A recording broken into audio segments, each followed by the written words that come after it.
13 taong gulang na binatilyo, nalunod sa ilog. Philippine Coast Guard umaksyon para hanapin ang biktima.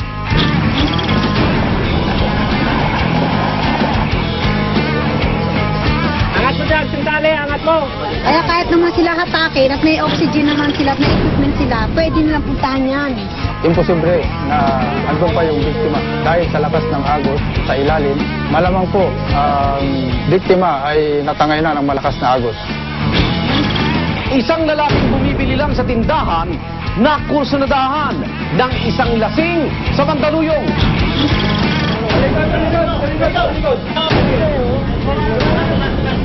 Wala naman akong ano sa kanya, inano ako na nagbasag-basag itlog ko eh.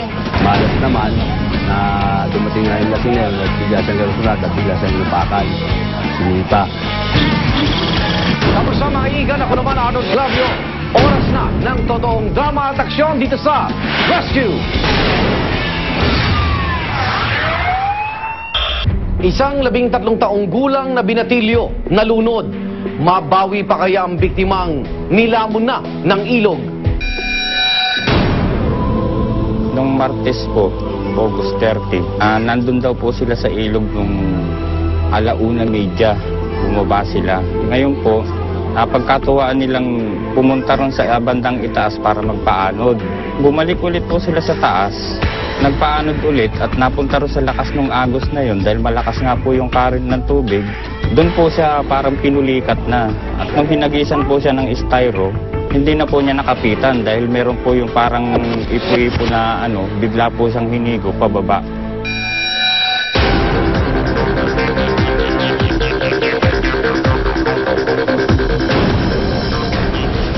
May tumawag po na concerned citizen na taga Montalban na mayroon daw nalunod na bata.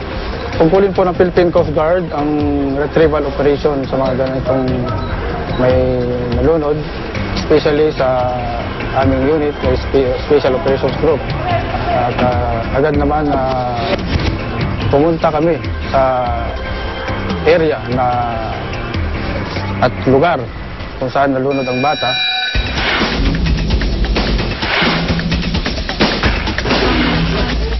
Hindi kami magdadala ng rubber boat kasi baka mababaw lang mo.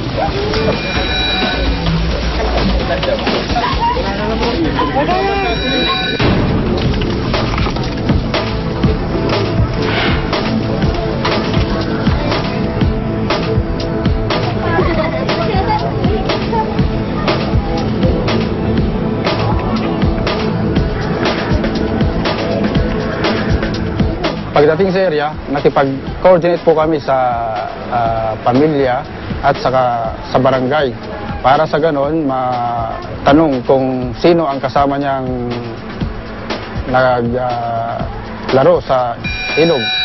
Pwede sa mga itag na buta rin. Baka umiikot-ikot ang speed. Ibrinipin ko yung tropa kong divers para sa ganon ay masimulan na yung pag-sisid o kaya ay mag-underwater search and retrieval. Doon tayo dadaan. Mapadpad man tayo, dito tayo mapunta sa site.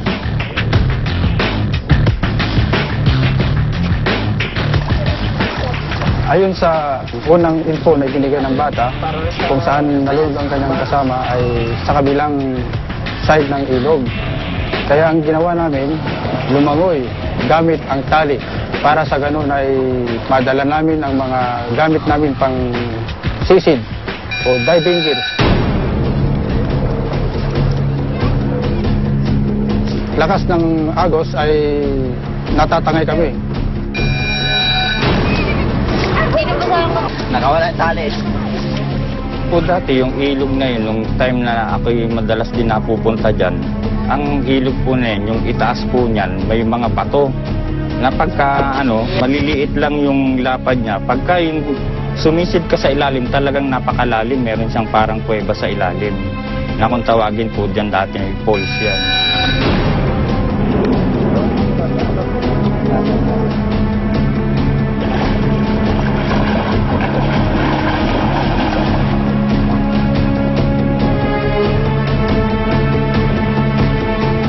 Kunti na lang!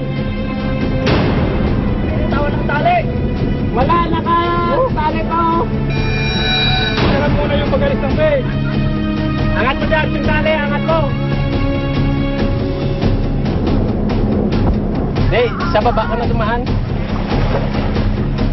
Sila doon, sila! Sila na! Para dyan lalapit! Hangin yun, hilahin mo! Dyan! Hangin yun!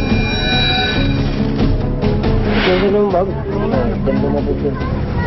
Ganda na po dyan. Kawayan nandyan, sinasabi nyo, pero ito yung huling kasama na ano, saan mo ba dahil nag-isa ng taro? Saan po? Kawayan yan dyan. Sir, nakapaan nyo maigi yung kawayan doon? Oo, pero pag ganun na siya, hindi naman kahabaan. Ganun na kahabaan. Nakaganon na siya. Iangat-angat ba yung mga kawayan? Baka nandun naipit lang siya para makaangat-angat siya. Ang mga kawayan na nakaganon, na ano na, papunta na doon. Wala nang nakaharang na nakaganon. Papunta na doon, nakaganon na yung mga kawayan. Bandang gitna para makita siya talaga. May mga butas-butas yun eh. Doon talaga isinisip pa yan eh. Kaya kahit naman sila hatakin at may oxygen naman sila at may equipment sila, pwede nila puntahan yan. At base sa kasama kong sumisid, imposible na andun pa yung biktima dahil sa lakas ng agos sa ilalim. Malamang po ang biktima ay natangay na ng malakas na agos.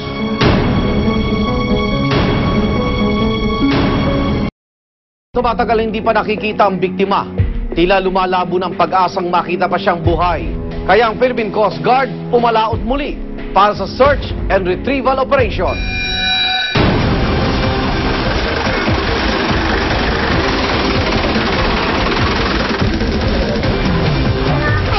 Dahil wala na biktima sa area na pinagbubugan, pansamantala namin tinigil ang paghahanap. At sinabi namin sa pamilya ng biktima na magsasagawa kami ng surface search.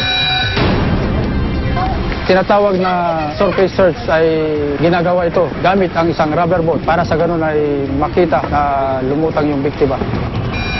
Nagsimula kami mag-surface search ay doon mismo sa pinagbubugan ng biktima hanggang sa Tumana Bridge.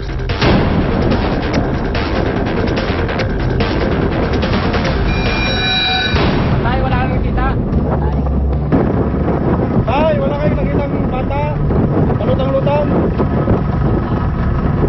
Mayroon pa? Ano na lang doon sa barangay?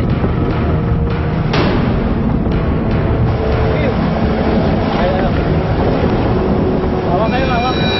Sige, dyan. Habang binabaybay namin ang ilog, may parte ng ilog na malakas ang agos at alon at kami ay napadpad sa isang batuhan kaya ang aming sinasakyan rubber boat ay natira. Pumapasok na yung tubig sa aming sinasakyan, minabuti namin na gumilid muna at pansamantalang itigil ang paghahanap.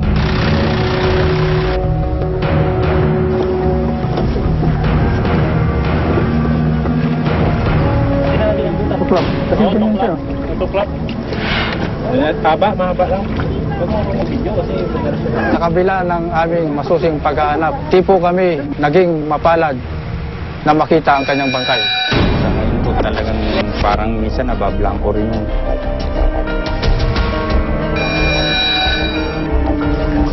Hirap. Ngayon parang nahirapan pa ako maghanap. Tagal-tagal ko yung nalagaan ngayon. Isang araw lang nawala na. Kasi po, napakabigat din sa kalooban ko bilang magulang. Hanggat hindi ko po nakikita yung anak ko, naghahanap po ako.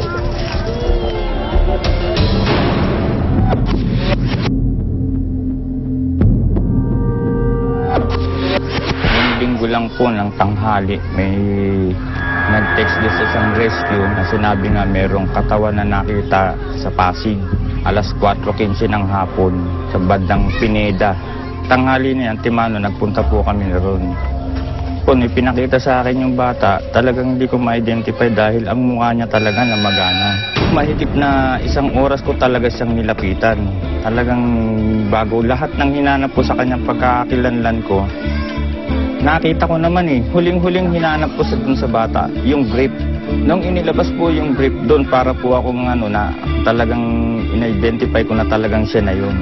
Dahil yung brief niya, lahat kilala ko. Kaya nung makita ko yun, hindi na ako nag-alinlangan na siya yun. Ito kahit papano, kahit masakit pa rin, tanggapin na gano'n ang pangyayari. Na kahit papano, kinakalma ko rin yung sarili ko dahil meron pa rin akong 3 anak.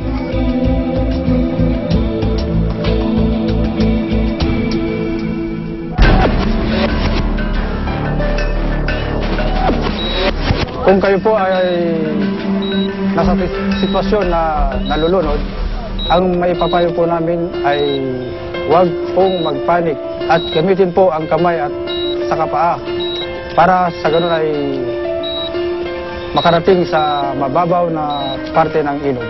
At kung kayo po ay may nakitang taong nalulunod, ang pwede po natin gawin ay abutan ng anumang bagay na pwede niyang kapitan, kagaya ng tali, kahoy na mahaba at mga lutang na bagay para sa ganun ay may ligtas ang kanyang buhay.